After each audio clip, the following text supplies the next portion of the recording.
Yes, so you will be this armless, legless, faceless thing, won't you? Rolling down the street like a turd in the wind. Do you feel me? What the hell are you? We are Venom.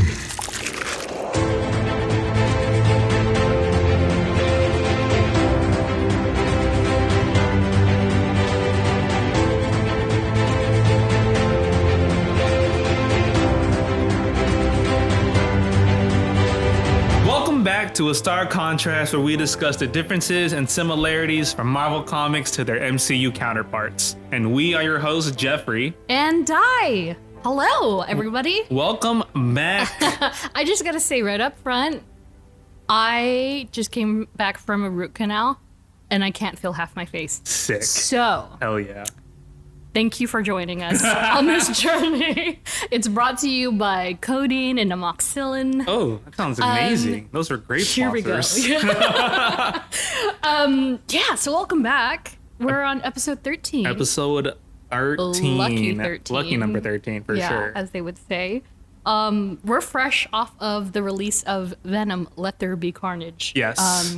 Literally me. I literally saw it probably 5 hours ago. 5 hours ago, so it's real fresh in your mind. Yeah. Yeah, I saw it on Thursday night. Yeah, I mean, first impressions before we get into stuff. Very interesting. Very interesting, yeah. Wacky fun. That's my response. I love Tom Hardy as Venom. Yes. You can tell that he really loves the character. Yeah. And so I'm glad. It's great. always great Yeah. to have the passion. Yeah, like it's always great to have an actor that's passionate about a certain character, because then even if the movie, if you think the movie maybe is like mediocre or not that great, at least you know that actor plays a great character. Exactly. New news. Oh. We got news. Yes, friend. New listeners. No, which country is it now? It's funny because I logged in this morning and I was like expecting to see the same blots all over the globe, and then a new one popped up, and the heat map is surging. So we're getting more listeners in the States. So thank you to everybody who's jumped on board. But across the pond, believe it or not, my friends, we have new listeners. New listeners. Two-Face over here. We have new listeners in Croatia. Oh my god! I was like, first thought, I was like, wait, is Tomo traveling? But no, like I'm pretty sure he's here. And so we have new listeners in Croatia. Wow, so, thank you. I don't know that I can say this properly, but I can't say it. Nice. Hvala vam, which is thank you in Croatian. So thank you. I'm so sorry for the watching. I blame I'm not even gonna attempt. So hello and welcome to you all. But yeah, like we just mentioned, this episode is all about Venom, and we're going to talk about Venom. We're going to talk about Eddie Brock and his place in the Spider-Man universe, as well as the cinematic scape. But of course, as always, we're not experts, so we're just a couple of fans having some dialogue about a character. If you have any corrections or questions or comments, please shout us out on Twitter or Instagram, Facebook, wherever you social media, because we're all on there and we'd love to hear from you. So yeah, that's it. Here we go. Let's get into it. And so Venom itself, I don't know how to actually proposition this entity, because it is two people. Venom, we're going to talk about Venom as in Eddie Brock and the symbiote. And so Venom itself, himself, themselves, were created by the legendary Todd McFarlane. And so if you know Todd McFarlane at all, if you're into Spawn or you're into select action figures, you know who Todd McFarlane is. And of course, because of Venom. And so Venom was created by both Todd and David Michelini. Nice. And it's worth noting that not to be confused with the alien costume. And so the symbiote, aka the alien costume, is the black outfit that Spider-Man wears. Okay? Okay. And that came 2 years before Venom/Eddie Brock. And so the first appearance of Venom is from Amazing Spider-Man number 299, which is an iconic issue, followed by another iconic issue, which was, of course, number 300 in 1988. And so these back-to-back issues were like full on. This is where kind of the root of these of Spider-Man and Venom being like the ultimate battle and like arch nemesis starts. Okay. And so the character itself got a cameo first in 299 and a full-on exposure to like battle mode in 300. And so thank God we have trading cards. Oh, yes. We're back it's on the been trading a while, cards. actually. It's been a while because like maybe Black Panther was the last one, I think. Ooh, probably. Right? Yeah. Because Jessica didn't have one, Shang-Chi didn't have one. We did What If, and then we did Mini Marvel. So yeah, wow. And so I have 5. Ooh. And I actually think I had more, but they were like battle ones. So I was like, no, let me not pull those out. But they're again, for new listeners, I pull out trading cards from my collection when I was a wee lass. Mm-hmm. And these are predominantly from the 90s. I'm still trying to get some new ones. I did not win that auction. Jeffrey? I tried to get a set, I think it was 2020 Marvel Masterpieces or something. Oh my gosh. Yeah, anyway, I'm not going to get into that. But yeah, I do have 5 from the 90s. And so I'm going to pull one from Marvel Masterpieces 1992. We're going to see what this card says about Venom here. An unwitting act by Spider-Man destroyed Eddie Brock's newspaper career and forever turned Brock against the hero. The vengeful reporter then fell victim to the evil alien entity that had once posed as Spider-Man's costume. This led to the two combining their mutual hatred to form Venom, a vicious, superhuman creature seemingly composed of pure rage. Venom's sole purpose is to accomplish what the two beings who comprise him have separately failed to do: destroy Spider-Man. Oh my God, interesting. So, right off the bat, with your knowledge, and this is the interesting thing about this episode, on top of it all, this is the first character that we're actually creeping past the MCU and into Sonyverse full on. Yeah. Who, and so I kind of made Geoffrey rewatch or watch the first one. Had you seen it before you rented it? I don't think I did. I think I've only saw like the clips on YouTube and stuff. Right. And then when we decided that we were doing it, I was like, okay, I should watch it. Did you watch Spider-Man 3? Yeah. Okay. Oh yeah. Okay. Oh yeah. That's so an we're covered iconic there. movie. Yeah. So what was your first exposure to this character? It was definitely probably Spider-Man 3. 3. Two for Grace. Is it? Oh. Was he ever in like the old video games? He was.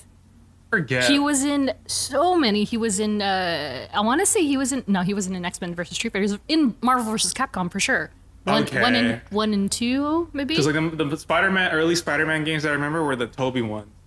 Like that, like on the PS2 and stuff. Yeah. And then where he would be swinging, but there's no buildings that he's swinging from. Like that's the inside joke. Like that's like what I remember. But I remember only fighting like Sandman in that game. But then that means if you were playing a Tobey game and it was Sandman, that means 3. It was a 3 movie.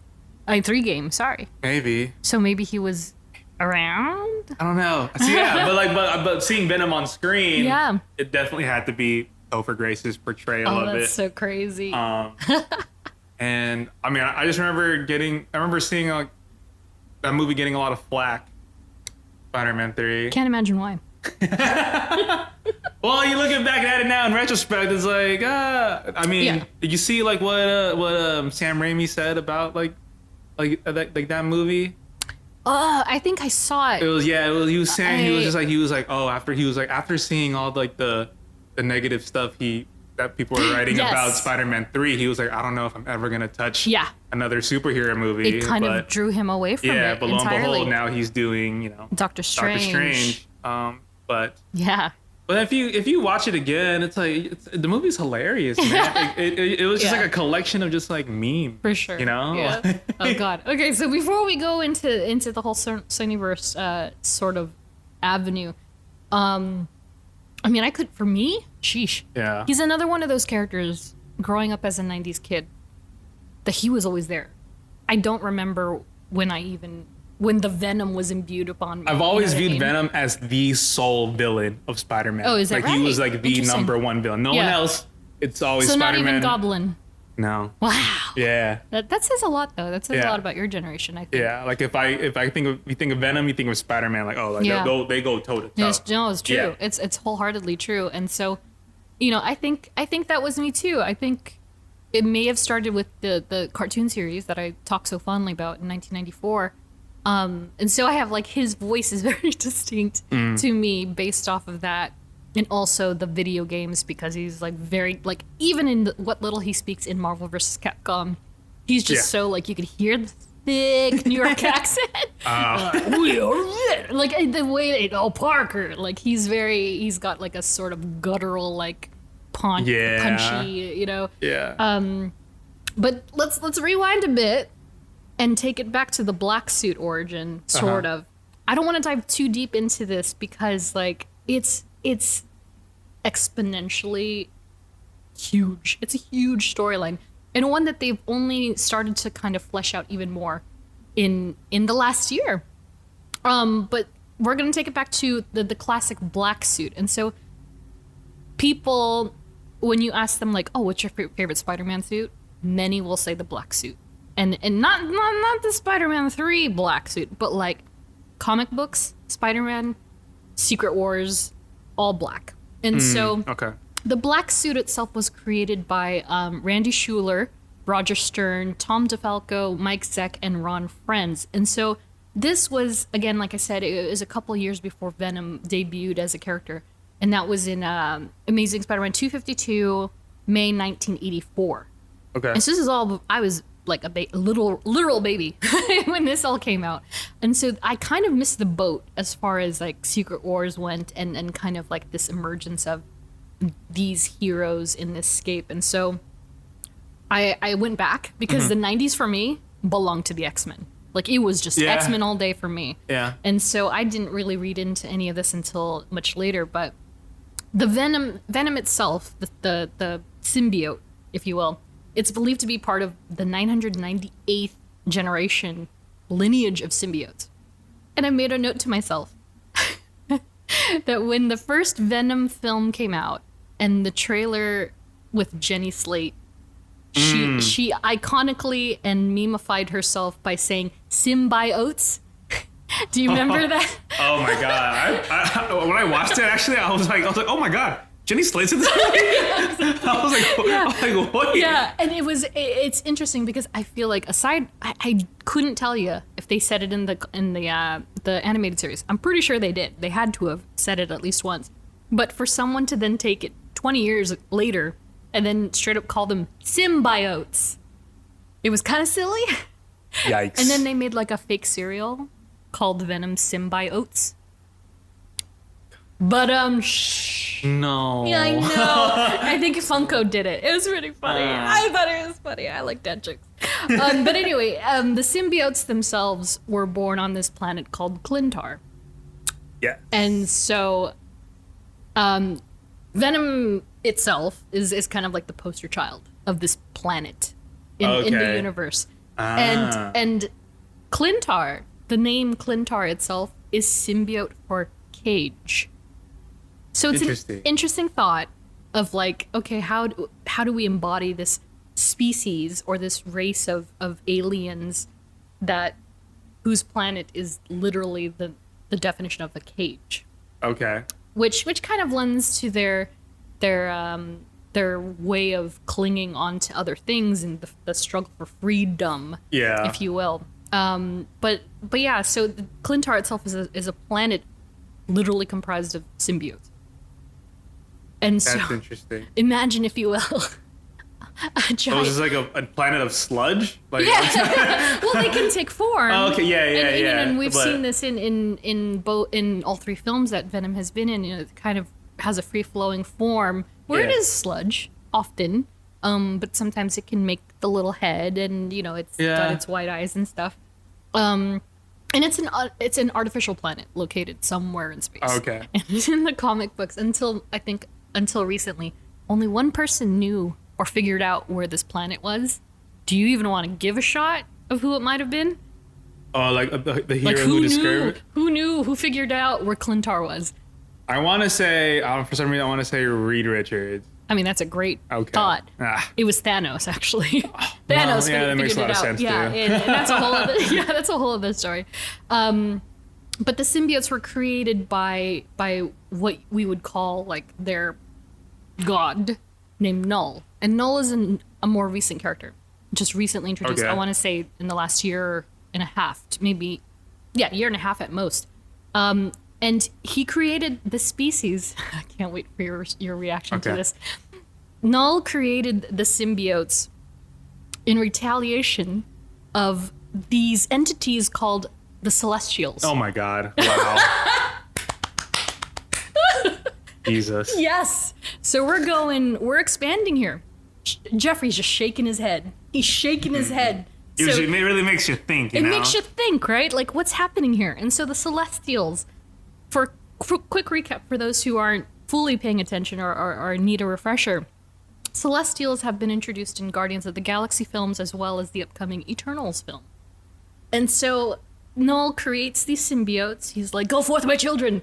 And the first, simply known as All Black, cuts off the symbiote, the Celestial's head.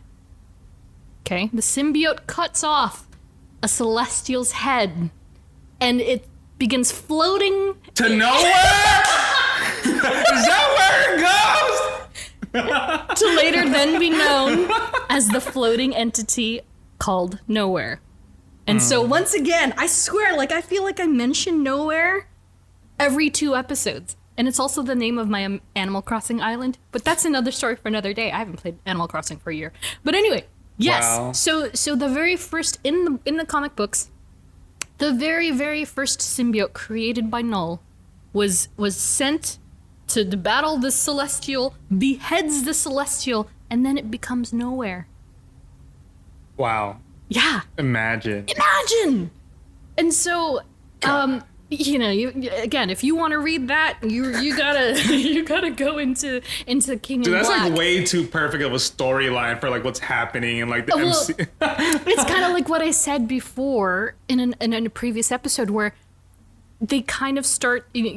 You saw a point in time where Marvel Studios was very intent on doing comic adaptation to film. Yeah. And then somewhere along the line, when things started to really get successful, you saw them do the vice versa. They started to adapt comics to the film. Film from the comics, and then comics from the film. From the film, yes. Yeah, and so they kind of switched places. And so I wonder if this is setting up stuff further down the line, or is this just a coincidence that they want to familiarize fans with, like, hey, fans know Venom, they're going to know Venom even more. Fans know Celestials a little bit, and they're going to know Celestials a little more. Let's just combine some forces and sell some books. But, that's another symbiotes are powerful then. Yeah. Holy damn. Incredibly powerful. And so we're going to fast forward a bit and once again, Secret Wars. And so Spider-Man discovers this, or not discovers, he happens upon this goop during Secret Wars while on Battle World. And so Battle World is like where they're sent to battle all of their foes and such. And he basically bonds to it and assimilates to his powers. And so the thing, it's the symbiote compound itself, the entity itself, it's more than just this goop thing. It's like quite literally an alien. So it's bonding to your DNA, it's bonding to your genome, it's bonding to every single facet of your physicality, whatever you want to call it. Yep.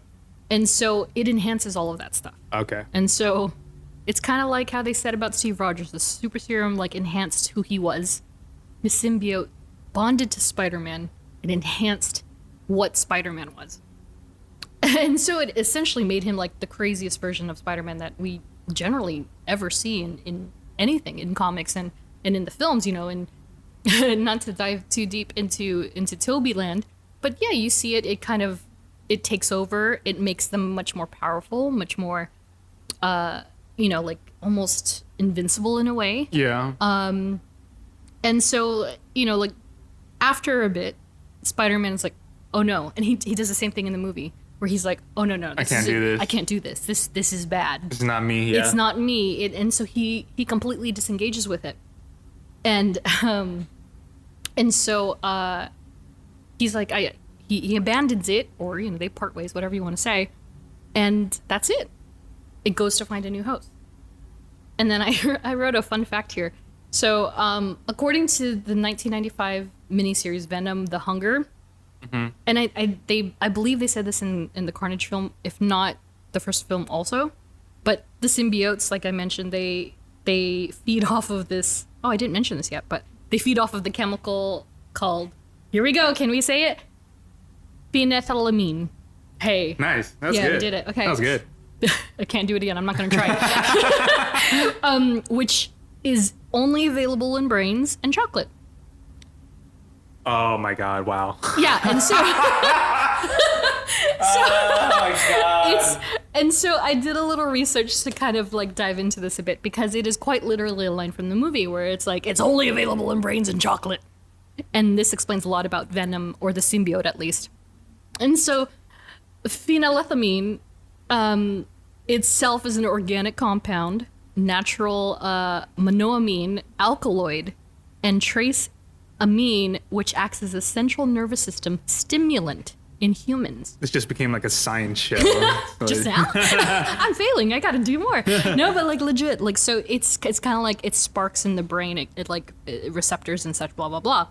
And so it's interesting that kind of compound is only found in the brain and in chocolate, which I assume is from the cacao and like when the chemicals awaken, whatever. So he has a choice to either eat chocolate or humans. Exactly. Or chocolate-coated humans. It's gotta be double of that, man. Exactly. Now you know what to get Venom for Valentine's Day.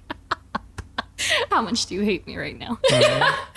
And so that explains a little bit about the symbiote itself, the standalone symbiote. And so from there, we're going to go ahead and talk about Eddie Brock a bit. We're going to get into him. And so he is like the primary host of this symbiote in life. There have been other hosts, and I'll talk about that a little later. But so Edward Charles Allen Eddie Brock, sometimes junior, depending on where you look. Okay. The film, he was a junior. He's not a junior in the books, as far as I understand. His first appearance was Web of Spider-Man number 18, September 1986. Once again created by Todd McFarlane and David Michelinie. And so, what do you remember about Eddie? Eddie as a character, aside Venom.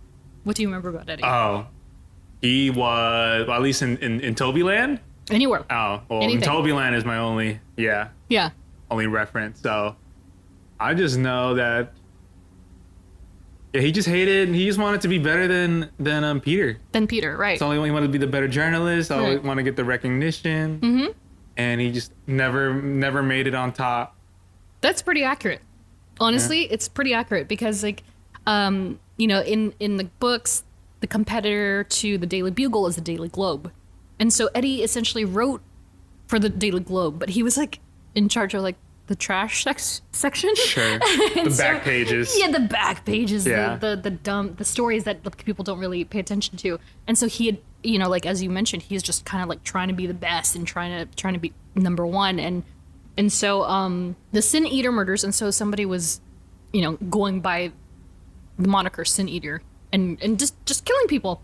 And so Eddie is contacted by this man named Emil Gregg, and it's so funny because, like, the panel of this guy, and he's like got like funny hair and glasses, and it's funny because I couldn't remember Phil Spector's name at first, and so I googled murderers with dumb hair.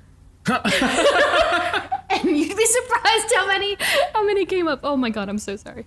Yeah. But anyway, so Greg, Emil Gregg, he claims, I'm the Sin Eater. I'm the Sin Eater. And I swear that this is based off of a true crime story, and it just happens a lot. Like, there are these people, these individuals who thrive on the attention of, like, they're the killer. Like, I did it. And I think this was like BTK or somebody. Okay. But like a fake, a wannabe came to view and said, "Oh, I did these crimes." Yeah. And Eddie was like, "Sick! I'm gonna do the story." And so he starts doing these stories about like, the Sin Eater this, the Sin Eater that, and it starts to sell papers, and it's great. It's going good. Eddie's like, "Heck yeah, man!" And then inevitably he's pressured by officials and the paper. "Who is it? We know you know who it is. Who is it?" So he's like, "All right, it's Emil Gregg." And everyone's like, "Whoa, it's Emil Gregg!" And so he's like at the top of his game, and then here comes Peter Parker doing his job. And he's like, "I'm gonna write a paper for the Bugle, and it is not Emil Gregg. It is a policeman named Stan Carter." Okay. So it's then exposed that, okay, Brock sent everybody on a wild goose chase. You know, it comes with the territory. He wasted resources, etc., etc., etc. He's made a mockery of, and he's just fired. He's done. He's at the end of his rope. He's gone. Mm-hmm. And so, that's it. That's it for him. And he's like, "You know what? I've had a horrible life," because he comes from an abusive family and such. They always do. They always do, which is very similar to how they kind of explore his backstory and what little of it in the movies is that he comes from this broken home sort of thing, and so he's just like, "You know what? I give up." And I wanted to quote fandom real quick. It's just so funny. Their wording is very curious. It's funny. It fits very well. "Fired from the Daily Globe, he was forced to write venomous drivel for a tawdry tabloid." It's like, oh, you. Someone just opened up a thesaurus. I was like, and I was like, another word. Here we go. Yeah. But it's true. That's exactly what it was. He was, he went to tabloids, and he's like, oh, imagine him writing for the Inquirer. You know what I mean? And so, yeah, he, after all of this, he's like, "You know what? I give up on life. I'm gonna..." Jesus. And he was raised a Catholic, so knowing... Same. Yeah, I know, same. Despite the fact, and, in Catholicism, like, suicide is just something you don't do, all things about fiery hell and your spirit and soul and such. And so even beyond that idea, Eddie is like... he chooses to try and die by suicide. And so, of course, as fate would have it, that is when the symbiote comes in contact with him. It senses the anger, it senses the rage that's like surging in this man, and it bonds to it perfectly. And it feeds off of it. It feeds off of Eddie, and it feeds off of all of that. But this is on the heels of it leaving Spider-Man. And so the thing about the symbiotes is that... Did I say it like Jenny Slate? Yeah. Oh. No, I didn't. No. Symbiote. Symbiotes! Yeah. So the thing about the symbiotes is that it pulls over all of the characteristics of its first host. Oh. So interesting. In the comic books, that's why he has webbing. That's why he looks kind of the way he does, I guess. Which is why I think many fans who, follow the Sony films, you have the Topher Grace one, you have the Topher Grace one, who does have that kind of makes sense, because he was on Spider-Man first. Yeah. But then when you jump to Venom, there's no Spidey.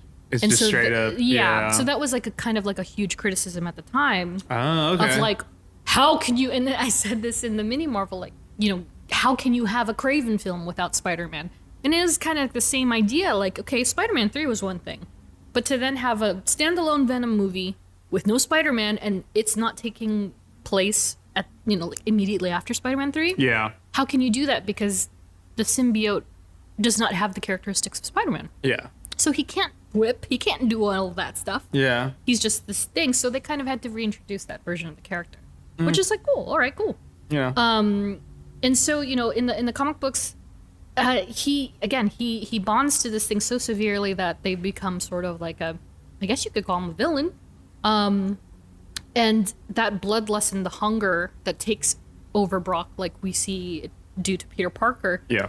He eventually is like, this is too much for even me. and they part ways, quote unquote. He breaks up with the symbiote. Wow. And inevitably it comes back later on, and then they rejoin together, which probably sounds familiar. You know, like in the films, the new films with Tom Hardy, they break up and come back together like all the time. They're like a married couple, legitimately. Yeah, basically. But yeah, in the comic books, you know, they reunite, and then he becomes the lethal protector of San Francisco. I think that's where they're going. That's what I got from the Venom movies. Yeah. At least from the first one. Yeah. Like, because I was watching it, I was like, okay. I said this to Dai, like off mic. I was just like, it's basically a love story between Eddie and the symbiote. Yeah. Like, it's not even a hero, anti-hero movie. It's just a love story. And how many times do you hear that? How many times do you even hear that in normal conversation? Like, it's a symbiotic relationship. You know what I mean? And it's they're made for each other. Yeah, they're made for each other. And so now we're gonna jump into the theatrical side.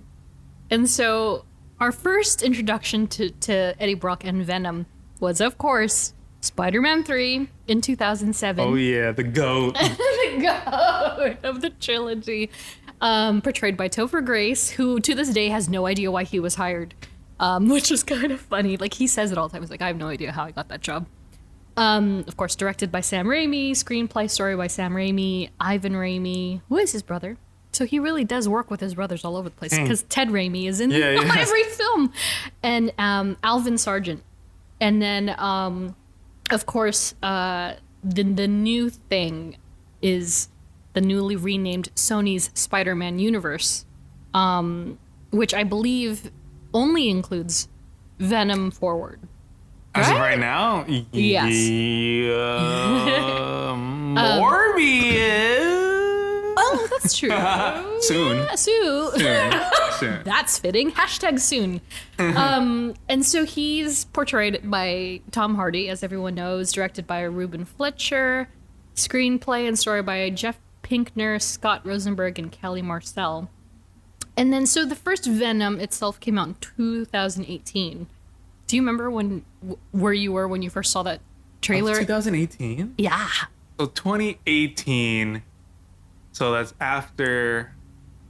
Yeah, where does it sit on your timeline of MCU knowledge? The Civil War came out 2016. That's when Spider-Man came. That's when Spider-Man got announced. Oh yeah, that's right. So Spidey was first one. New Spidey. So it's like, and that was a hit. Oh yeah. Right? Oh yeah.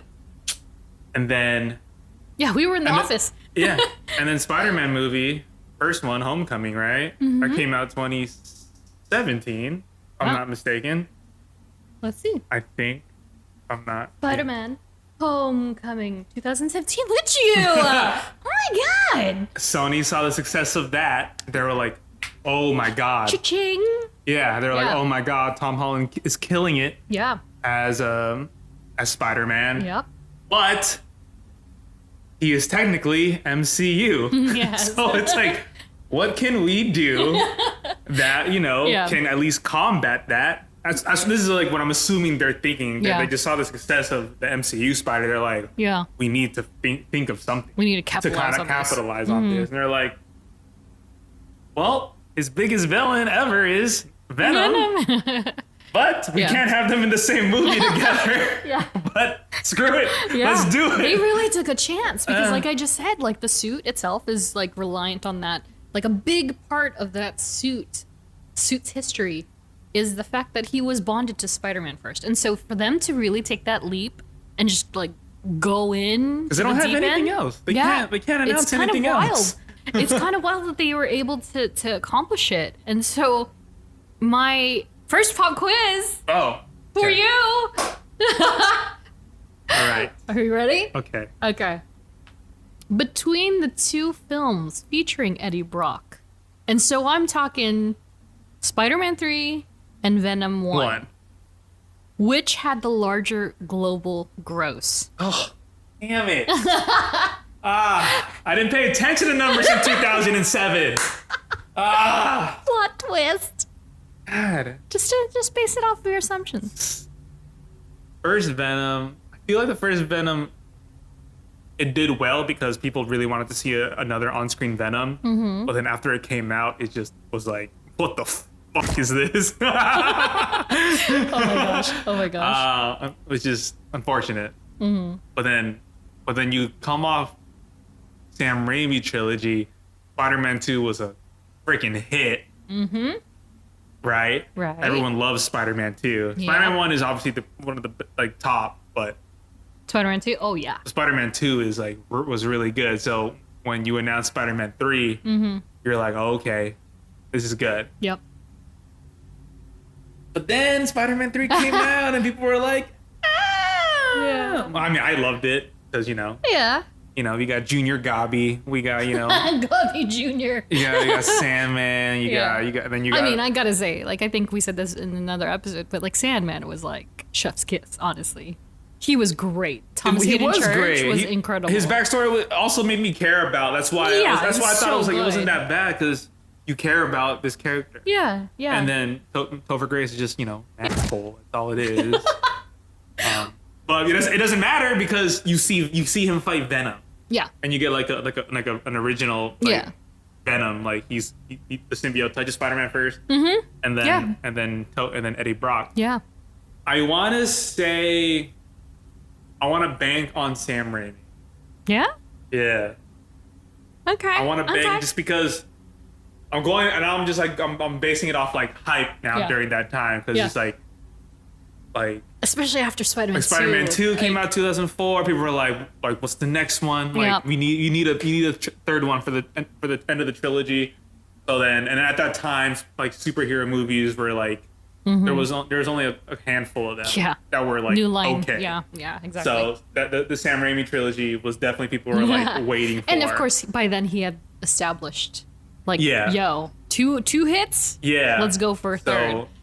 So I want to say that one grossed more. Well, sir, you would be correct. Yes. I love you, Sam Raimi. So Sam Raimi's Spider-Man 3 actually had a higher global gross than Venom 1, despite the fact that the MCU was hot. Like, we're talking 2018. It was literally 3 years ago, Yeah, but the film from 2007 banked more with 895 million worldwide, and Venom 1 at the time of this podcast 856 million. So they're really close. Oh, wow. But the fact that a film from 2007 featuring the character is technically doing better than the 2018 is kind of like mind-blowing in a way. That's wild, and so it shows the power of Sam Raimi. In that world, in that Sam Raimi world. Yeah, in the Sam Raimi world. And a few other analytics. Spider-Man 3 itself has a 30% rating on Rotten Tomatoes. Okay. Whereas Venom has 63%. Interesting. And both have a cinema score of B+. Interesting. So for everybody who got on me for rating it 2.5 out of 5, please take those analytics. Because also, I don't mean it in a Tom Hardy was bad. I'm saying the overall film, for me, for Venom Let There Be Carnage, I was kind of like, yeah. And we're going to talk about this a little bit more. Yeah. But I think, okay, let me just say it now. I said this to Geoffrey in a text the other day after I watched it. And I said, this is the worst analogy in the world. I said, Jeff, it's like a baked potato. Like, you liked it. You know it's a baked potato. And if you know me, I love baked potatoes. I love potatoes. And so it's like a baked potato where it just needed a little longer. In the oven. To get all around soft and good. And like the butter isn't quite melted and the cheese is kind of just plopped on there. It's not the gooey kind. That's kind of how I felt about the film. It was like there, and it was like, you know what? It's hilarious. It's got great talent in it. It does. But it's just off center. It's just off the mark a little bit. And if they just nudged it or let it bake a little longer, it would have been great. Yeah, that's kind of how I look at it. I agree. Yeah. And so I'm going to dive a little bit into the film history. And, we didn't start doing this until, I believe, Shang-Chi, where you don't really realize that a film that drops in 2000, in 2021, for instance, has a long lineage of, like, history behind it of like trying to get made, yeah. And so I didn't expect to find anything when it came to Venom, but there is actually existing lineage for this in its production history. And so if you would believe it, this film, the Tom Hardy, well, I don't know if it was the Tom Hardy film itself, but a Venom film has been in the process of being made since 1997. Interesting. Crazy, right? Yeah. And so, like, you know, we've briefly discussed before with characters that, you know, Marvel didn't, quote unquote, automatically have the rights to. Yeah. New Line Cinema was actually the studio that had, I guess, acquired the rights to produce a Venom film first. And of course, at that time, they were producing the Blade films. Okay. And so they kind of had that whole thing going on, and they were like, okay, great, we got Blade, we got 1 or 2 movies in the can, or 3, I'm not sure at the time. Yeah. Let's introduce another one. Let's do Venom. And so they were going to do Venom, but with Carnage as the primary antagonist, which of course makes sense. But then, of course, Sony then acquired the rights, and they're like, haha, sorry, nah, can't do that. Yeah, and so they took it away, and then there was additionally supposed to be a spin-off after Spider-Man 2. Okay. So before we saw Venom in Spider-Man 3, he was supposed to have a spin-off that then would introduce him and then segue him into Spider-Man 3. Okay. And so that was supposed to be in 2007. So it's kind of like the Spider-Man in Civil War, then Homecoming. It's exactly the same thing. So that was supposed to happen. And then by 2012, Sony was like, no, we want this film. And so they were going to make it, but Topher Grace was like, I'm out. Sam Raimi was like, bye. And so they revisited the idea once again after Amazing Spider-Man with Andy Garfield. And you won't believe who they tapped to potentially direct this film. Who? Does the name Josh Trank ring a bell to you? Sounds very, it does. He did a modern film called Fantastic Four in 2015. Oh, yeah. Damn. Yes.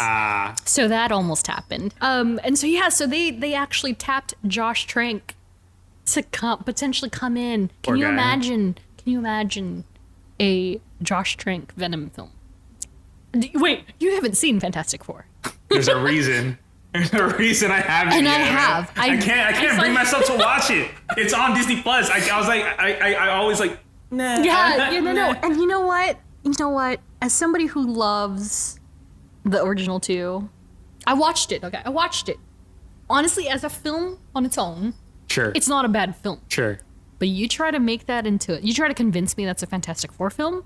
It's not. It's not a Fantastic Four film. That's unfortunate. It's a cool space, family, familial thing, but it's not the Fantastic Four. So that's what I have to say. Rip. But so imagine him doing Venom. That would have been an interesting thing, especially after Amazing Spider-Man 1, which is kind of like, okay, so this is, again, like you just said, it's kind of Sony being like, let's capitalize on this. Yeah. And so they haven't changed their ways much at all. And then 2014 comes along, and they're still in talks about doing it. And it wasn't revived until 2016. And then finally, with Tom Hardy at the helm in 2018.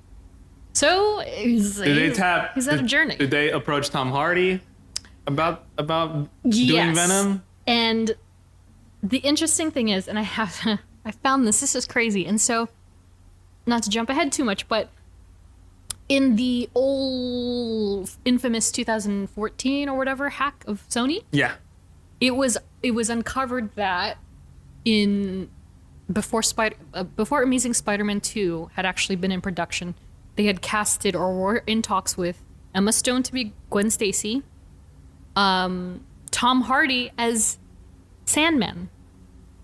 I can see that too. So they were gonna revive that character again, maybe redo, and they were gonna have Tom Hardy play him. So that's kind of an interesting. I can see that spin. too. Yeah, right. But yeah, so that's all the film stuff. Now we're gonna talk about powers, and these are, I mean, correct me if I'm wrong, Geoffrey, but I feel like these are pretty synonymous both ways, like from comic book to movie.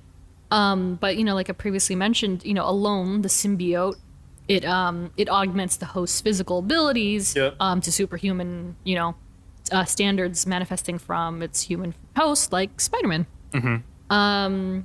Believe it or not, it has an immunity to spider sense, so he can like pounce on him. He can take him by surprise. Peter Parker cannot sense him coming. Sense him. No, that immediately gives him an incredible advantage when fighting Spider-Man in the comics. And again, symbiotic kind of property. So it has telepathy with the other symbiotes, so they can all communicate. Hive mind. Hive mind, yeah. Took the words right out of my mouth. It's a hive mind. Scary. It's very scary. And of course, temporal manipulation. I think we talked about that very briefly or sort of kind of in the Black Panther episode where, like for instance, when T'Challa has the suit on, or when he becomes, or when any Black Panther becomes the Black Panther, they then have the foresight knowledge from the previous Panthers. Yep. The symbiotes are similar in that way, that they can project themselves and see through what all the symbiotes are seeing. They can displace themselves. Interesting. Yeah, and so I'm just like, geez, if they really do, go further with this character cinematically, I mean, the potential is insane. And then, Eddie as a human, he has no superhuman traits. He was a human. He's a basic human. Yeah. When that suit goes away, he is just Eddie Brock. Yep.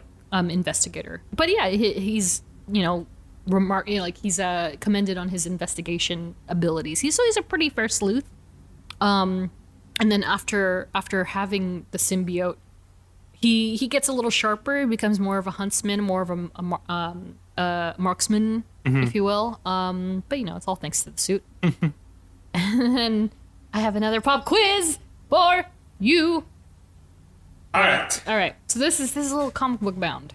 Okay. I'm sorry, but I'm curious. Try it. I'm curious to hear your answer. So, which of Peter Parker's notable supporting Yes. You're right. Yes. Which of Peter Parker's notable supporting characters bonded with the symbiote and became a superhero? And I have multiple choice. Okay. Was it Ned Leeds? Ooh. Harry Osborn? Ooh. Flash Thompson? Ooh. Or John Jameson Jr.? Jr. Hilarious. Jr. Oh, and they became a superhero? Superhero. But it was the Venom symbiote? Correct. I want to say Harry. Ned, Harry, Flash, or JJJ? I want to say Harry. Oh! And these are all characters that have been included in I'm torn films. Between Harry and Flash for some reason. Oh, yeah? For some reason. I'm going to go Flash. My face just now. With the half that won't I'm going to go Flash. Well done, sir. Yes! Woo! Yeah. So, in the comic books, for those of you who don't know, Venom, Flash Thompson, of all people, becomes Venom, but not Venom per se. He becomes Agent Venom. Because Flash Thompson, okay, so quick, let's go into Flash Thompson land real quick, because we're probably never gonna cover him as a standalone. Well, I not speak too soon, but in the comic books, he's the bully who grows to be Peter's. Yes. He's Spider-Man's biggest fan, then becomes Peter Parker's friend in college because they're like, all right, we're not children anymore, and then he goes off to war, and he loses his legs. Oh no! Comes back from the war, and he's like, well, I'm Flash Thompson, but I'm not Flash Thompson. He's Eugene. He's just Eugene. Eugene? His name is Eugene. Did you know Joe Manganiello? Joe Manganiello? He played Flash Thompson in the first Spider-Man movie? Yes. Isn't that crazy? Yeah. Now that we watched that first Spider-Man movie, I'm like, none of these guys look like they're in high school. What the hell is this? They're all 30s. Yeah. But yeah, so he comes back from war, he loses his legs, and he bonds with the symbiote, and then he goes on to become like the space defender, and he joins the Guardians of the Galaxy. Wow. Jesus. His suit is really dope though. Like not the Guardian suit, but the suit before, like as Agent Venom.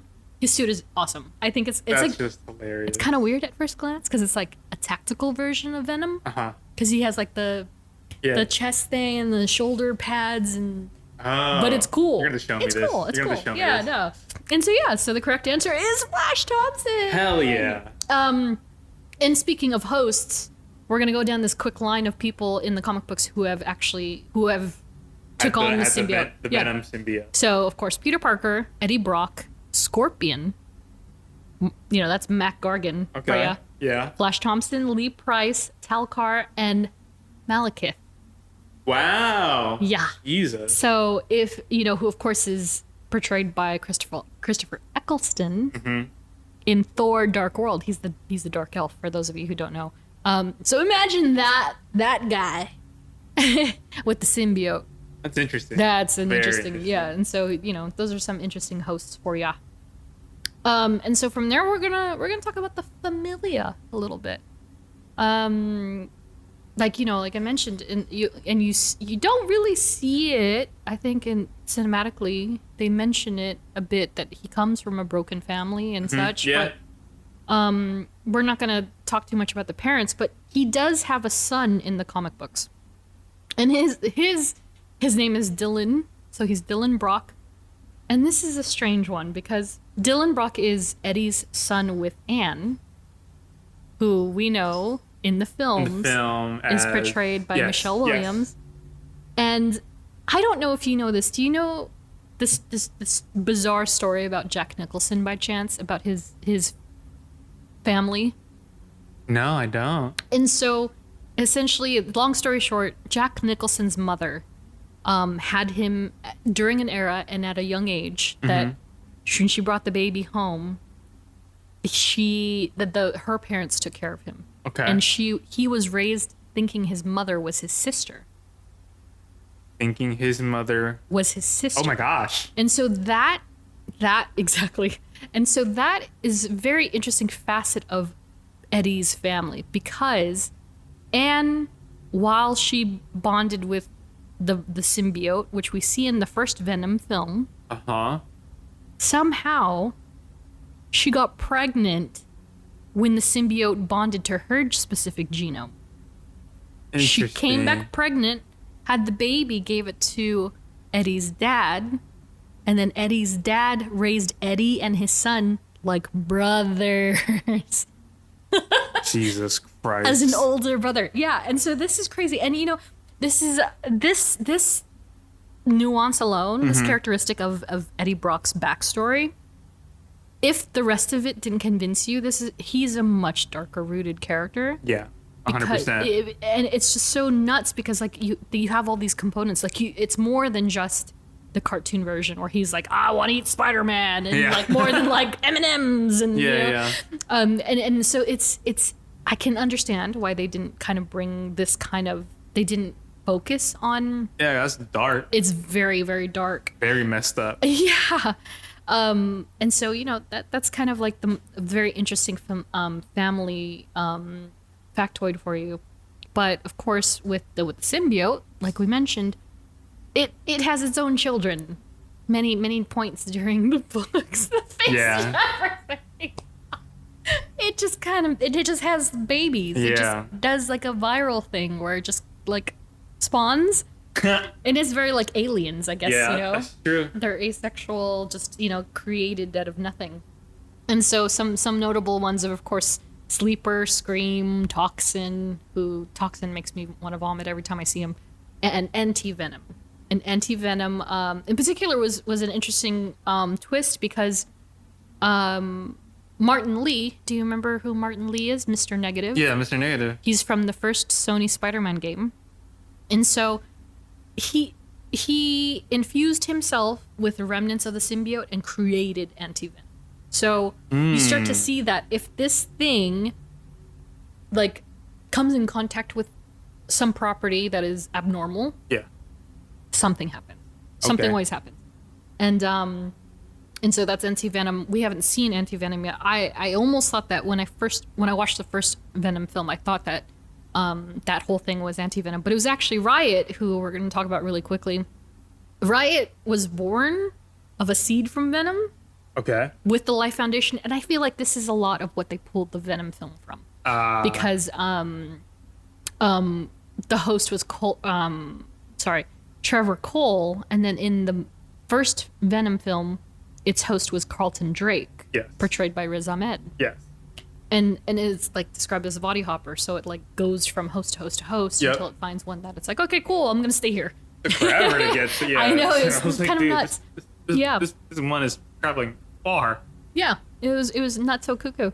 And then of course, this is funny because like we're talking about these alien spawn, and it's like part of Eddie Brock's family in a weird way, which then brings us to Carnage.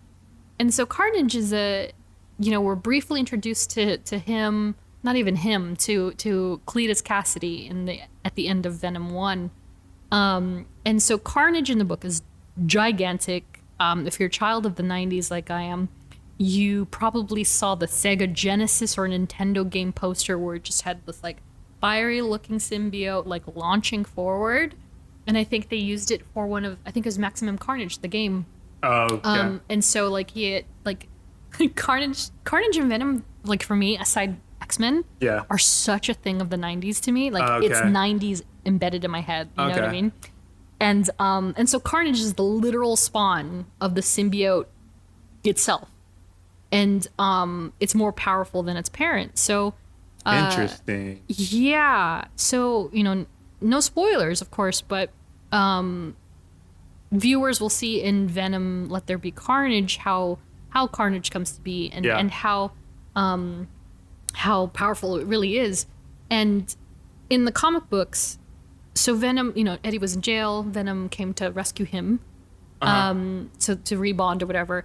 And the spawn bonded to Cletus through a wound. So he got a wound in this process.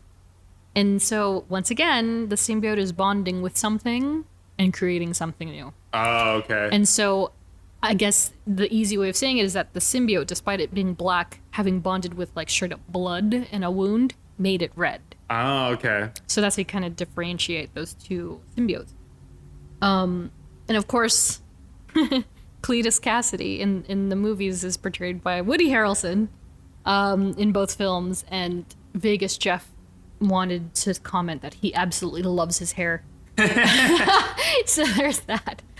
I mean, I feel like there's definitely potential that we can talk more about Carnage if you want to do a Carnage episode at some point. At some point, for sure, yeah. Yeah, because he's, like, I didn't even dare put, because I have him under adversaries and an antagonist as well for Venom, but I was like, I stopped myself and I was like, he's got so much, and we do have two films to kind of base a good comparison off of, so I think I'll save it for a little Carnage episode. Yeah. And then maybe in that episode we can discuss more of the movie. Yes, exactly. I definitely have a lot of things to say that I will not say in this episode because the movie has not been out for more than a week yet when this releases. Like so barely 48 hours. Yeah. Geoffrey and I are trying our damnedest to kind of keep it tight for everybody. And close to the chest, but so Venom's main adversaries, of course, Carnage, Null, if you will, because they all turn on the god and the head of the kingdom, if you will, eventually. And so Null, I wrote down, he's the eldritch god of darkness and the creator of the symbiotes, the King of Black storyline. And so that's again, it just came out, it just ended. So if you want to learn more about the symbiote history, go ahead and read that. It's great. And of course, adversary, who else? Spider-Man. So we know all about Spider-Man. There's nothing to say. Yeah, that guy. And so they have a tumultuous relationship, both professionally and personally, if you will. Yeah. And so, he's in and out, but he does become a superhero or not maybe an anti-hero.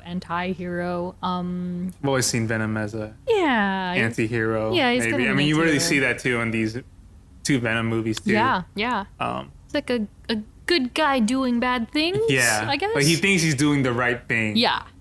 But it's like, yeah. I just love. This is not a spoiler. I just love that when Venom and Carnage face off for the first time, Venom's like, "Oh, a red one." Like, no, I'm not dealing with this one. I'm like, exactly. It's hilarious. It's so funny because like you kind of get the vibe of like, is that like a reflection of what it's like on Clintar, on the planet, yeah. on Clintar, like where they're literally they're all black, and then he's like, oh god, red one, or red ones and other colors like rare, you know.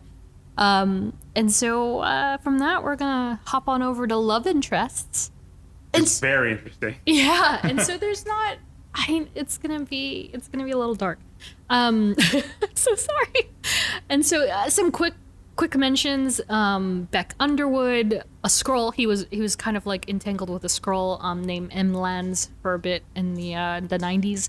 Oh. Lady Hellbender, which is kind of funny. She's more of a Hulk, not Hulk, but a Hulkish character. She's, you know, huge. She's buff. She could snap you on her knee. Hell yeah. And so she kind of fell for Venom, and more so for Eddie, but it was completely unrequited. Like she was chasing him, and he was like, okay. And then to bounce over to the films, you know, in Spider-Man 3, weirdly enough, Gwen Stacy. Yeah. And it's just so funny because, you know, I thought about it, and we still haven't done our Gwen episode, and I just, like, I'm going to have so much to talk about. She's all over the board without being anywhere at all, you know, which is kind of weird if you think about it. And so, and so I rewatched a couple of the scenes from Spider-Man 3 before Jeff got here, and that scene where he's, like, taking pictures of her came up. And she's like posing, and then what did he say? He's like, says something about them bonding and like how really had a connection. And she was like, Eddie, we had a coffee. The way she says it. The way Bryce Dallas Howard. Like, Bryce Dallas Howard. Yes. Oh my God, I was thinking Jessica Chastain. No! These you two. Didn't. You did the common thing. They did the thing. Yeah, although she Bryce would have been great. Howard. Yeah, no, the other twin. Bryce Dallas Howard, the way she delivered the line was so exceptional. Eddie, we had a coffee. It's so European. Like, not we didn't have coffee. We had a coffee. Yeah. But anyway, so they had like that quick little stint in Spider-Man 3, or didn't, depending on how you think of it. And then bouncing back to a more familiar name, Anne Weying, who again is portrayed by Michelle Williams, in both Venom and Venom Let There Be Carnage. And so this in particular, I say particular a lot. You know, when I listen to podcasts, I always like, what is the word that the hosts always say in repetition? And I was like, dang, I have one. Mine is particular. And so this character in particular. So, you know, in the films, she's portrayed as, she's a DA, first and foremost. Yes. And then she's his ex-fiancée. Yes. Whereas in the books, she's a lawyer. Is that different than it's different than a DA. Well, DA, a district attorney is... Is that like the baby version of a lawyer, no? No, it's higher. Oh, so it's the reverse. Yeah. A DA is like, you're like head honcho. Oh, well, that makes sense. Yeah. District attorney versus a lawyer. Yeah. Like, you're not really going into court, but like, people report to you. Like, you have to take it up with the district attorney. Got it. Thing, if you're a lawyer. Yeah. So yeah, I paid attention in elementary school. Okay. Yeah. So they gave her an upgrade. Yeah. Which is I think makes sense. But then they then made her an ex-fiance, whereas in the comic book she's his ex-wife. Oh, okay. So they took away that aspect of the relationship. So Tom Hardy and Michelle Williams didn't quite get to that point, whereas the comic book version, they got married, they did the thing, and then they were like, nah, and then took it. You know, they're done. She's known as She-Venom and the Bride of Venom. She-Venom. I mean, we saw. Yeah, we saw a little bit of her. We got a taste of that in the first movie. Yeah, and you know, as I mentioned before, the mother of Dylan. And sadly, in the books, you know, like nuts. A trigger warning, I guess, is the right phrase to use here. But in the books, you know, after the thing with Dylan and how she brought him home to be raised by Eddie's family, after all of that is said and done, she unfortunately succumbs to the darkness of the symbiote. And whereas Peter Parker and Eddie Brock were like, no, I'm done. I'm going to go live my life. Unfortunately, Anne wasn't so fortunate, and she died by suicide. She couldn't take it. She couldn't take all of the chaos that she... Yeah. You know... and this is a lot about, again, how dark this character, Venom, and his world is. So unfortunately, she's not alive in the comic books. Who knows what they're going to do with Michelle Williams. That's going to be a very interesting take. I wonder if there is going to be a third Venom movie. Yeah, I don't know. I mean, they certainly could. I mean, you know, rule of three. But yeah, I don't know. And I do remember seeing that she's hoping that they might do a spin-off, and I'm kind of like, I don't know if you need a spin-off. I don't know. Your character is good enough for them. I don't know. I mean, but you know, that either way, it'd be cool to see her again. And hopefully she won't perish the same way that her comic book counterpart did. And then, last but not least, as far as love interests go, Venom. It's literally a symbiotic relationship. And so to your wording at the top of the show, it's them. They're like, it's a married couple. It's a movie about a married couple and a symbiotic relationship and the woes and the ebb and flows and all of that. Yeah. I heard that Venom's lines are that you hear in the movie is Tom Hardy. Yes. And then, so like Tom Hardy would say those lines. Yep. And then when he has to act as Eddie Brock, he has an earpiece in his ear just so he can have like that conversation. Which is crazy, right? And so for listeners who don't know, Tom Hardy also voices Venom. I don't know if it's true for Woody Harrelson and Carnage, but I mean, maybe it is. Maybe they, you know, auto-tune and stuff. I don't know. But yeah, so Tom is obviously like at peak Tom Hardy because he's like literally portraying two people or two. Right. Yeah, it's so good. I love that. And so that's honestly my favorite part about these two movies is just him talking to himself. But he's hilarious. He's so also hilarious good. As Venom. He's great. Hilarious. He's really, really great. I love it. If you want my rating just based on Eddie and Venom, that's a 5 out of 5. Yeah. 5 out of 5 easy. Tom Hardy saves his He does. Really? Being complete. This is officially an ASMR podcast.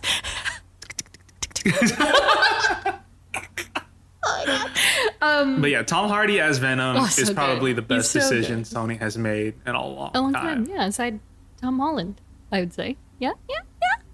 I'll give them 50% of the credit for that. Okay. 50%. And so from there, we're going to bounce on over to aesthetic, and which is basically the symbiote. Mm-hmm. He looks very much identical. How he did in the comic? At least in the Venom films. Spider-Man 3 was a little like, because like the... Did we ever see, now that I think about it, did we ever see him like full on body like Venom in Spider-Man 3? No, he always has that goop at the bottom. Yes. He's always in the sludge. Yes. Yeah, constantly. Yes. And I mean, maybe saw like the face, but that was about it. But even then, like it was, it's interesting because of, of course, first you have the black Spider-Man suit. Yes. But the first thing that I was like, black symbiote suit doesn't have all of the detail. Details. It's supposed to be like, quote unquote, supposed to be just black. Yeah. It's just to be opaque as the space. Like that's it. Yeah. So they kind of lost me there, but whatever. That's me talking. This is me too. Yeah. But yeah, it's kind of interesting to see it the way that they had it, and then to see Topher Grace's Venom constantly be in this like sludge puddle. Yeah. It's kind of weird, and I feel like it was one of those things where they're like, he's a supporting character. Don't you dare cover his face all the time. So that's why they kept having that like half. Oh my God! You know what drove me crazy though is that eyebrow just I know exactly what you're talking about. Perched up. I was like, God, just stop. I know what you're talking about. And it's like just clawing at his face. It was very strange, because as we see with the Venom films, it's more free flowing. It's more like, I don't know what the word is. Malleable. Yeah. I don't know. No. I know fluid. what you mean. Yeah, I know what you mean. It's very representational of what I would expect a symbiote, quote unquote, to kind of act like if it were a real thing. Yeah. And so to see it in those two forms, it's just so. And also, you have to keep in mind, it's like 13 years later. It's going to be vastly different, especially when it comes to CGI. Yep. And it's like what you said earlier, no? About Andy Serkis and how Oh yeah, I was saying that the pandemic saved this movie, at least the second one, the Carnage movie, because, right? Because I think Sony wanted to release the sequel like pretty quick. I think something about like within 8 months. That's kind of thing. Bonkers. Yeah, and it was just like, dude, like they wanted to pull an Infinity War Endgame. I don't even and know. Even that was like I don't know year? if it was 8 months after shooting or 8 months just to I don't know. It was, but regardless, it's a quick timeline for a mostly CGI character. Yes, 8 months for anything, even for post production, is not that much time for CGI. Yeah, it's not a lot of time. Crazy. So Andy Serkis was saying that like he was like, yeah, that little extra time really helped us at least finalize some of like some part. I don't know about the whole movie, but some parts of Venom where it's like, okay. That's interesting because I mean, like, to me, and again, this is kind of why I gave it a low personal rating, was that like the first time we see Carnage in full, I don't know if it was the treatment of that the symbiote in daylight, and that's why it looked a little weird to me, but I felt that it looked better as the movie progressed. And so I don't know if that's like maybe an aesthetic thing, or is that just the CGI was better? Maybe, yeah, I mean, like I don't know what it's a lot. It's a lot of CGI. It's a lot. It's a lot. But yeah, I do like how it looked. I like how they looked. Like it looks like. You know what's crazy? That the random thing I'm just gonna say about Carnage in particular, is that I love the sound of it screaming. Yeah, is that weird? That one was kind of that one got me. Like that part. That's so cool. That detail for that character, definitely. Yeah. I was just like, this is kind of fierce. Yeah, it's like scary. It sounds like a dinosaur. Maybe that's why I like it. Yeah, but he's nuts. Like yeah, the scream is just like, ah, it's like a screech. I'm like, but yeah, you know, and so that's such an interesting thing, and so that kind of plays into the aesthetics and the symbiotes themselves. And the different shapes and sizes that they come in, but for as far as the two movies are concerned, I mean, Venom with Tom Hardy takes the cake. I mean, it's the closest thing you can imagine. I think it's the most like accurate thing that, especially like, this is not a spoiler because there's images of it. Him in a rave. Yeah. I thought that was hilarious. That's true. That's true. Oh my gosh, that's so funny. Venom, and it just took me into like cosplay land. Like full on Venom, like. In a rave, just chilling with the glow sticks around. Yeah, it's like, so funny. Yeah. And he's like, yeah. His voice is so great. Oh God, he's so great. It's funny, yeah. But yeah, you're right. You know, I hadn't thought of it until you just mentioned it. Yeah, the Topher Grace version was just very goopy. Sludgy. He was always into sludge. Yeah, that's weird. Wasn't really true Venom. No. This one's like straight up true, and he's the right height. He's the right build. Huge, he's like gigantic. 7 foot, 8 foot. Yeah. I don't even know. Yeah, and that's exactly how it's like supposed towering. To be. Like if I were to ever see, if you were to ever see him like face like Spider-Man or something, you'd be like, okay, yeah, that guy's kind of scary. Like, yeah. And I mean, I have this poster that I picked up like some years ago from an artist at an artist alley at a convention. And it was just like the coolest thing because like, and I'm not one to usually pick up Spider-Man like battle posters at all. Like, I'm not that kind of collector. I'm more of, like you've seen my stuff. It's like, commissions and the like. But this poster was so cool. And like the way that what drew me to the poster wasn't Spider-Man. It was Venom, which shocked me because I'm not that fan. But they drew him in such like a huge presence sort of manner. And like Spider-Man is like diving into him with his, like he's punching him out, and Venom's like about to like crash through this building. Yeah. But it's so cool how they did it, and I get that sort of vibe when I see Tom Hardy's Venom, and so I'm kind of like, cool, all right, I like that kind of tribute to the comic book form. Are you ready for the Venom at a rave cosplayers? Yes. I can't wait. There's gonna be at least a couple people. Oh my gosh! So my first next convention for this season will be San Diego Comic-Con special edition during Thanksgiving weekend, and I don't know if I'm sure cosplayers will be out, but if I see one, I'm gonna be like, best of the show, best of show. Like someone's gonna. And someone can do it like. At least like looking right too, like it's like a 6 foot tall Venom with just glow sticks all around him. Yeah. Oh my gosh. And so like I mentioned before, I mean, another variation of the suit in general is Agent Venom. Like, that's a big one.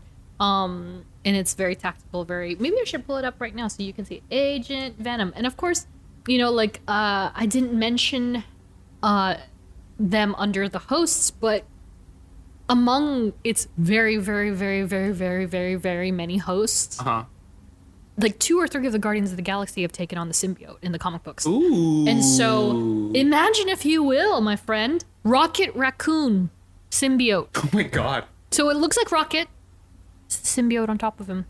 That and he goes, blam! Probably haunting. So here's Agent Venom. I like it. You know what? First I was like, that's dumb, because I'm a fanboy at heart. But then it started to grow on me. And it's neat, right? That's cool. It's cool, and I can mess with that, right? Like, look at this. This is pretty awesome. Oh my gosh! Like, that's cool, right? That's cool. Yeah. And so he becomes a legitimate superhero. He's a superhero in this tactical gear. Is that Venom? Scroll down. There's Venom with Flash Thompson. What is that? Oh gosh.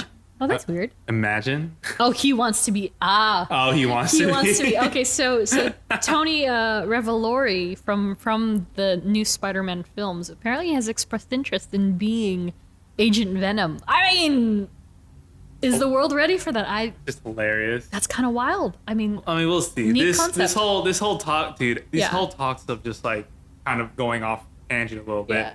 This whole talk is just like different universes now. Mm-hmm. Like Sonyverse, you know, multiverse, MCU, X-Men, and it's just like everyone's doing like a universe thing now, and it's kind of just like all y'all were talking shit on Marvel the last like 10 years, saying like it could never work. It could never work. Creating a central universe, cinematic universe. No, that's stupid. Yeah. And what is everyone doing? They're creating universes. Yeah. Pisses me off. It's people always, you know, bitch and moan until it comes to fruition, and then they're about it. They're like, oh my god, it's making $1 billion. Maybe we should start doing something like that. It happens. It happens. And so yeah, I don't know. Maybe we'll see some more Venom. Every time you say Venom, I just think of the Eminem song.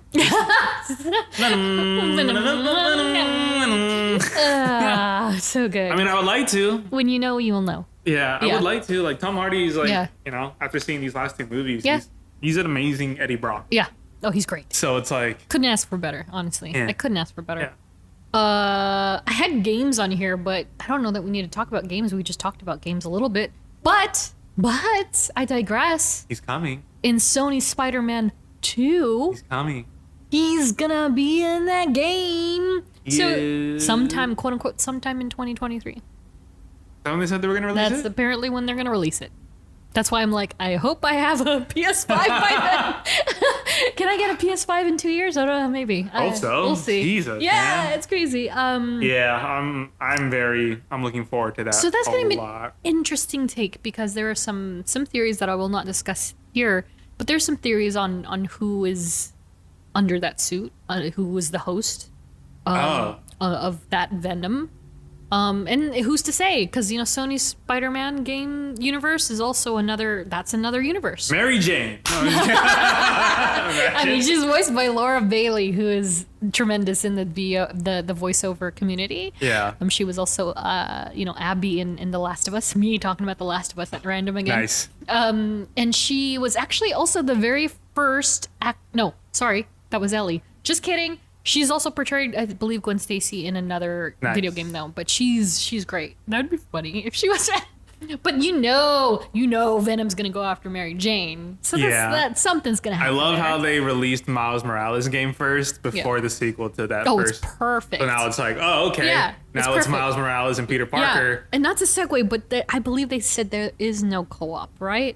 You can't play 2 people. Like, you couldn't be Miles and I couldn't be Peter. I don't think so, because these are. Boo! Maybe they might change it for that, but like those games are like the single player campaign. Yeah, it might be like the first one, where like you'll play as Peter. Yeah, but you can also play as Miles. Yeah, you're not as Spider-Man, but as Miles Morales and Mary Jane or Mary Jane. So you know what I want? More tangent. Why can't I play as Black Cat? Why? Tell me why. Because that character and her the amount of sexual tension that Black Cat and Peter Parker have, I was not ready for that at all. She's incredible, right? I was like holy smokes. If you have not played Sony Spider-Man and then the DLC components with Black Cat, I know. I just watched some of the walkthroughs of the DLC. She got chutzpah. And I was just like, in my head, I was like, Peter, just leave Mary Jane, bro. Come on, man. Yeah, she's conniving and everything, but dude, come on. Oh God, we're going down Black Cat lane. I love that in the game. I'm so sorry for everybody who do not care about Black Cat, but I'm gonna make you care right now. But I love how like Aunt May in the game is even like, oh, are you seeing that older girl again? And he's like, no, and then like the whole implication that they had a son. I know. I was like, what does that say about you, Peter Parker? That threw me. I was like, Peter. How dare you? Oh my God, scandalous. Oh my God. But oh my God. But also, Peter. So I was not prepared for that amount of sexual tension. It was great. It's fantastic. And and I can't remember the actress's name, but she is so good. Yeah. She's so good as Felicia. I was like, wow, I wish I could have that voice. Her voice is kills it. It definitely kills it. So great. Holy moly. But yeah, definitely excited for the sequel. Yeah, to see how Venom gets portrayed and if he'll be the main bad guy. Yeah. Because usually those trailers never really. Because like even with the first one, you thought Mr. Negative was the real bad guy. True. Yeah. That was literally not at all. He was only one of them. He was one of them. I can say he was one out of the 6. And I was like, oh my God. 6 or 7? Was it? I want to say 7. It was 6. Was it 6? Yeah, was because the 5 broke out of the raft. Got it. And then you were like, who's the 6th person? And you're like, oh my God, it's Dr. Octavius. Yeah. Yeah. Yeah, no, you're right. Absolutely right. So we'll see like 2023. how that plays out. Do you think that they're going to release anything from Miles Morales in that time? Like as a jumper? Like another game? Another DLC. Before we see Sony Spider-Man 2. I haven't even played the Miles Morales game in a while. I know there's some DLCs for it. Is there?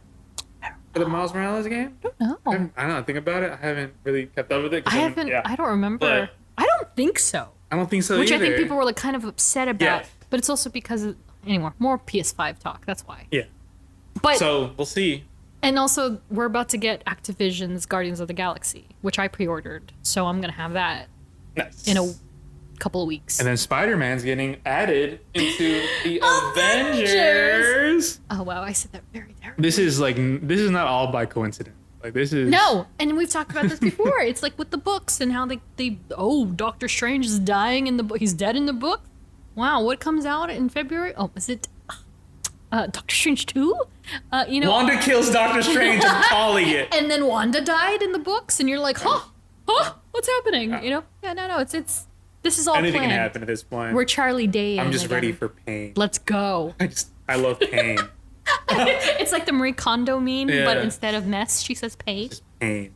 I love pain. I'm ready for heartbreak at all times. Yes, exactly. Okay.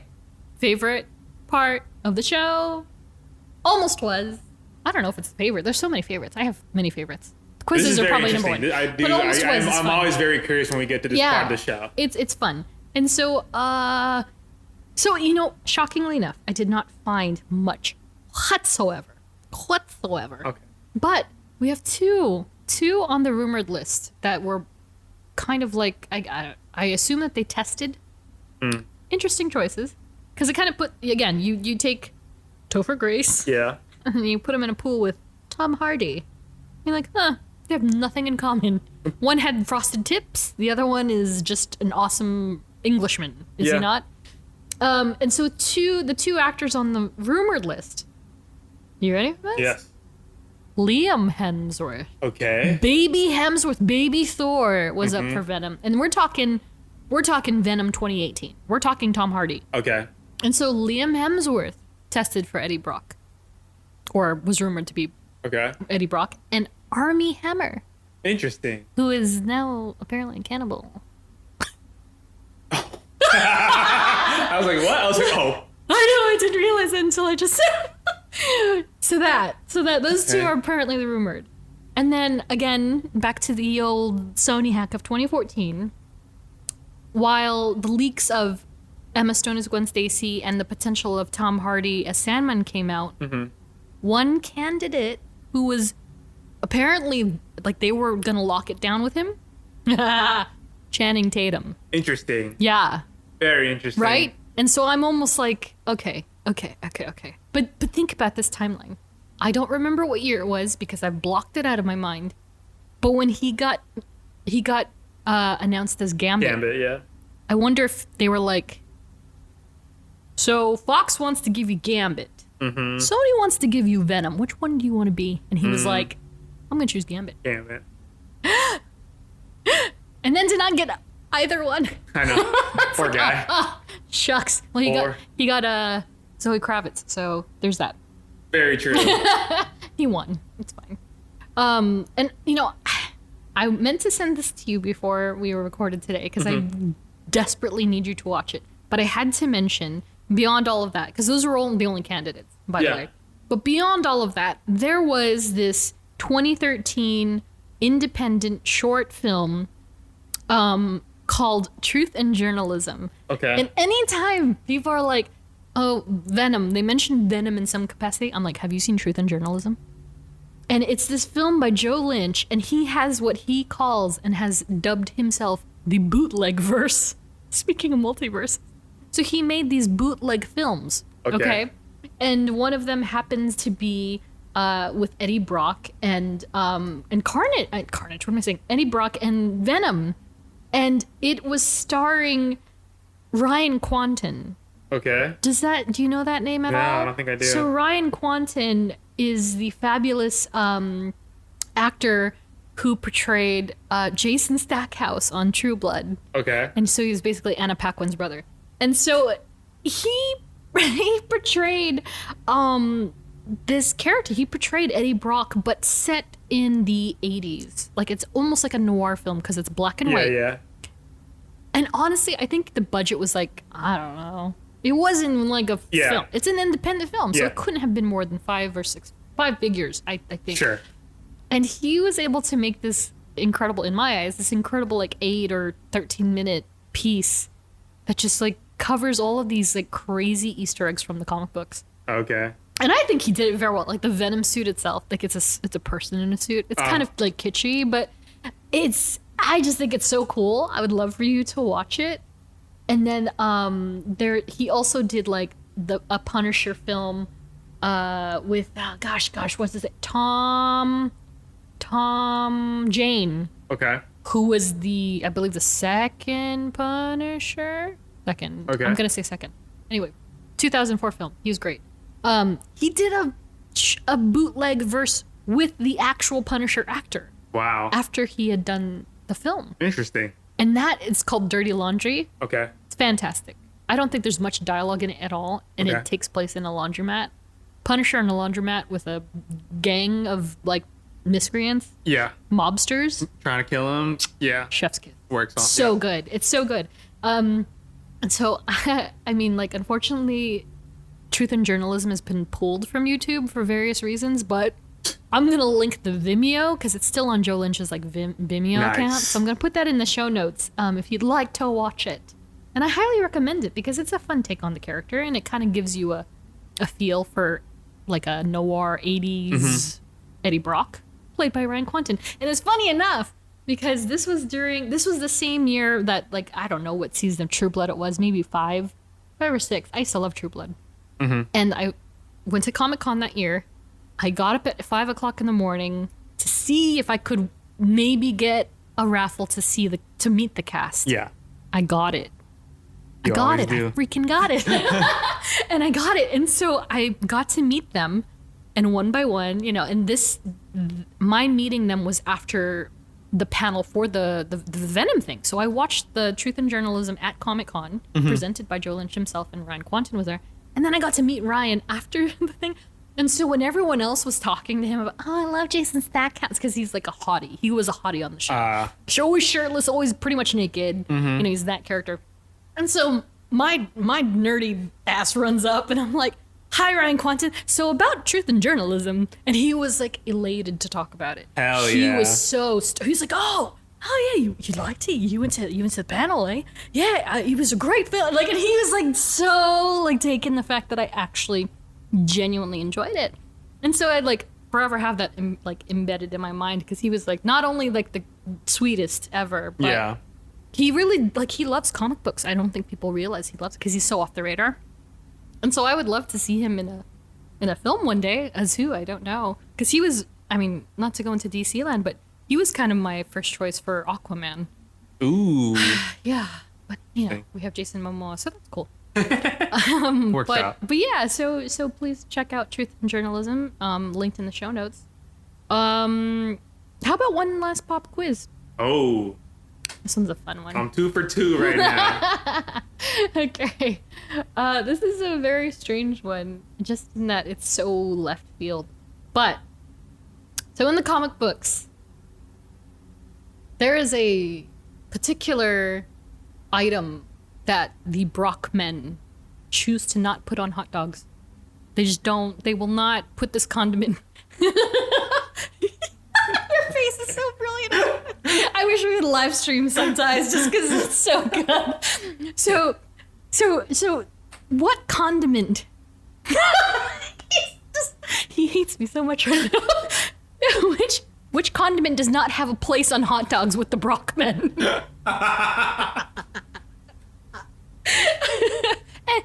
Name any condiment.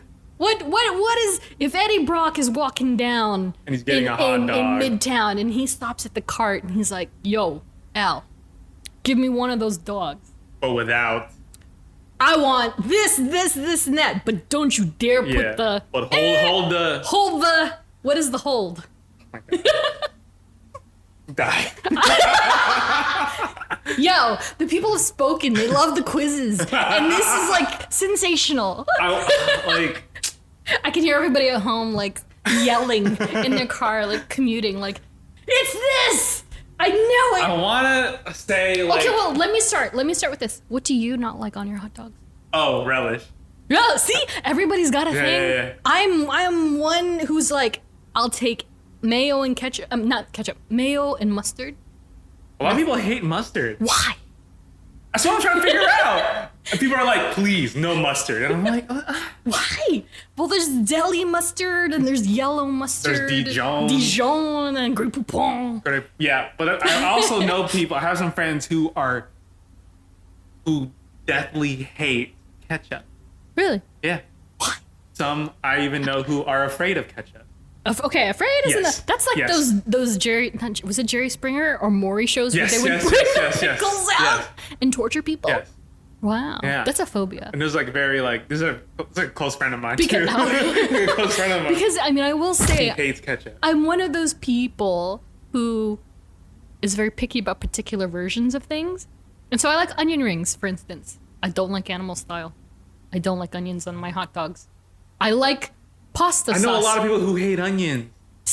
Yeah, I love them. I love all forms of onions. But like with tomatoes, like I like tomato sauce. I'll eat spaghetti for days. Pasta, sure.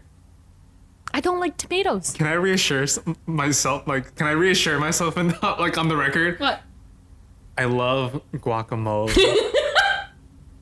But I do not like eating sliced avocados. Huh? Really? Yeah. Really? Like when you take out and people just like slice. I don't like. And it's very Filipino. I don't like eating it in that form, but I love guac. Have you tried the Filipino style? Which, by the way, happy Filipino Heritage Month. Yeah. From your two Filipinos over here. Which one? Which? Slice it up and then put like what? Like salt? milk and ice and sugar. And sugar. No, I don't. No. I don't do that either. My mother loves it. I don't know.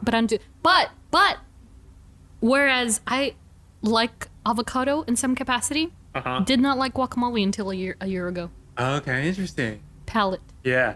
Can I also say that my mouth is now I can move my mouth after the course. Yes. After the course of the show, this is the miracle that is Geoffrey. Look, I didn't eat seafood, but then I went to Hawaii a month ago. Yeah. And now I'm like willing to be like, let's go and try it and eat it. That's a big move. Huge. You can sushi now. Yeah. Huge. I'm not saying I'll like it, but I'm willing to be like, let's go. You're open to it. Yeah. Okay, well, I am sure that Eddie Brock will not be open to this condiment if you can guess it. I feel like it runs in the family. And it's a traditional tradition. comment. None of the men in the family will partake of this condiment on their hot dogs. I want to say mustard. Is that your final answer? Yes. Unfortunately, you just broke your streak. Ah! What is it? Ketchup. Really? Oh my god. The reason I said ketchup was because it's like it symbolized blood or whatever. I was like, you know what? Maybe they like it. No. Does not like ketchup. They will not have ketchup on their hot dogs. Bullshit. Although your reasoning is very good. Like right? that makes sense to me. Right? I don't know why they don't like ketchup. They don't like ketchup. So if you're ever in the scenario or circumstance where Eddie Brock is asking you for a hot dog, don't put ketchup on it. Don't do it. So good. It's literally one of the only two choices they give you when you go anywhere. Yeah. Mustard or ketchup. Yeah. And he's like, mustard. I am really sad at Costco anymore. They don't have the onion part section. They don't do the thing. Yeah, right? And do they relish? No, it's only just mustard and ketchup. But I think it's a COVID thing. But It's a COVID thing, I think. But I'm just like, or dirty dogs. What's a dirty dog? Like LA street dog? Oh, yeah. No. Those are good. The best. Yeah. The best. Bacon? Wait, quick question. Yeah. Hot dogs or corn dogs? Hot dogs. I mean, I like a good corn dog, but hot dogs. Okay. But I was gonna say horn dogs. Can I just very quickly?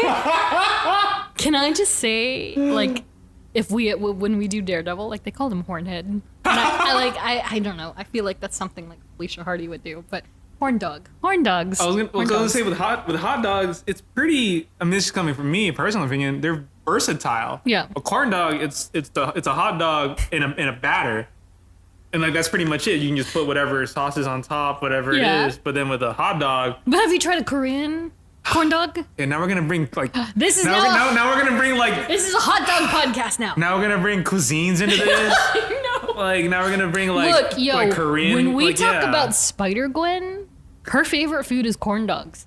So, and she's a purist, mustard only. So she and Venom would get along. Yeah, I like hot dogs just because you can use packed stuff on there. Would it get messy? Yeah. Question? I don't care. Is it a sandwich or a hot dog? Is that even a sandwich? Isn't it a no? Oh, is that the argument? Is a hot dog a sandwich? I think it's actually tacos, but I'm just saying. Or a burger. I don't know, man.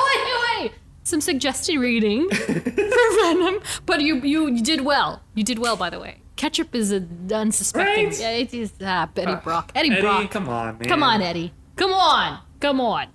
So before we end the show, some suggested reading. Of course, once again, King in Black, 2021. It's a 2021 title. Follow the main title or all of the books, which crossed over into many titles. With Donny Cates at the helm, tremendous guy, and Ryan Stegman. He's so funny. Ryan Stegman's the guy that I showed you the tweet yesterday. Yes. If you know, you know. Of course, Venom solo title from 2018, once again with Donny Cates. Venom Lethal Protector from 1993 with David Michelini and Mark Bagley, who is, again, another big name in the Spider-Man universe. And, of course, anything with Todd McFarlane's name on it, because it's classic. It's just classic. Yeah. You just do it. So, yeah, that's Venom. Venom. Venom. Go watch Let There Be Carnage, guys. Watch Let There Be Carnage, guys. No! I'm hungry! Thanks for listening. We are a great salute to Jenny, Claire, Melanie, Andrew, Ed, Joliz, and Robin.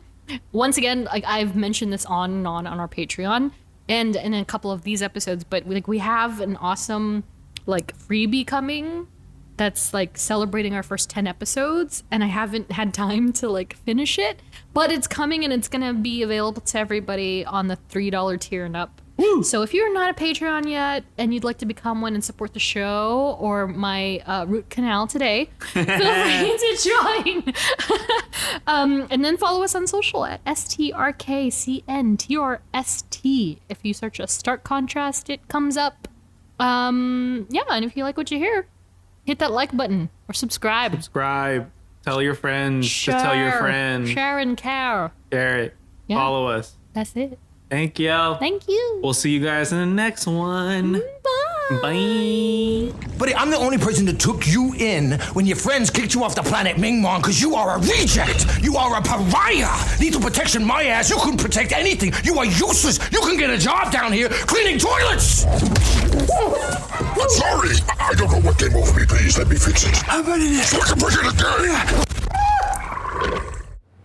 Hey guys, if you made it to the end of this episode, I just want to say spoiler alert. Spoiler alert. Spoiler alert.